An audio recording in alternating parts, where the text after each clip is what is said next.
Welcome back. In this lesson. We will explore a scope and variable persistence in Perl subroutines. Understanding variable scope is crucial to avoid unintended side effects in your code. We will cover global, lexical, and persistent variable and how they affect your Perl programs. So let's dive in. First thing is understand variable scope in Perl. We have basically three primarily scopes. So I can say that um, Perl has three scopes. First one is, I'll say, global scope, which is defined using out. We use out variables and it is accessible throughout the entire project, entire script. So I'll say accessible throughout the entire script. Then second one is we have lexical scope, and lexical scope we declare using my restricted to restricted to block or subroutine or function. And then third one is persistent scope. So persistent scope we declare using a state variable and a retain value across multiple functions. So I'll say retains value across multiple function calls. So we'll see one by one, and let's start with global. So I'll say here first one is global scope, and to declare global scope what we can do, we'll write out dollar and we'll say global var equal to, let's say, 10. And to access it we can simply create one subroutine. I'll say sub show global. This is our function. Inside this we can say print, and I'll say global variable, and then we can say dollar. Just write variable name, nothing else to do much, and it will be accessible. Let's run it. To run we have to just call this function here, and we can say Perl space scope .pl. Here it is saying that something, line number 12 and then line number 14, global variable require explicit package name.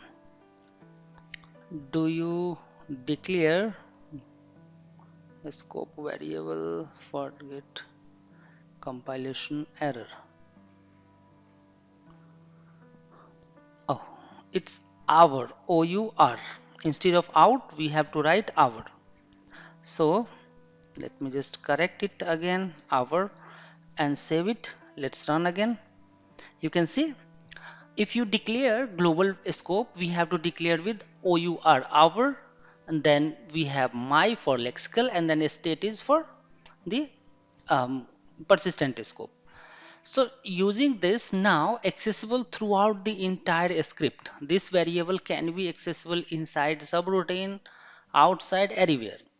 What happens if I'll just write here instead of our my? Let's try to access it. Still it is accessible. The only thing is because this one is comes under the routine, that means we have declared directly outside, so it will be accessible.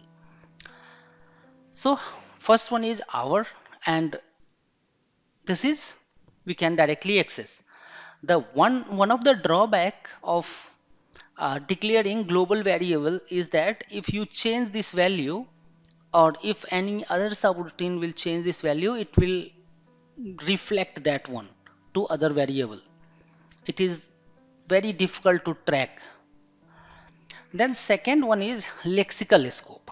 So lexical is if you declared something, let's say I'll say my dollar, I'll say lexi var equal to 10, and you can access this variable here.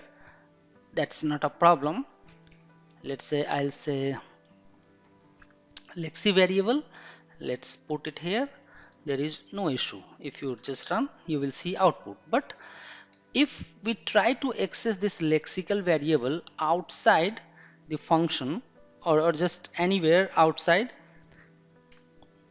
you will not be able to access it because the scope is limited to subroutine, right?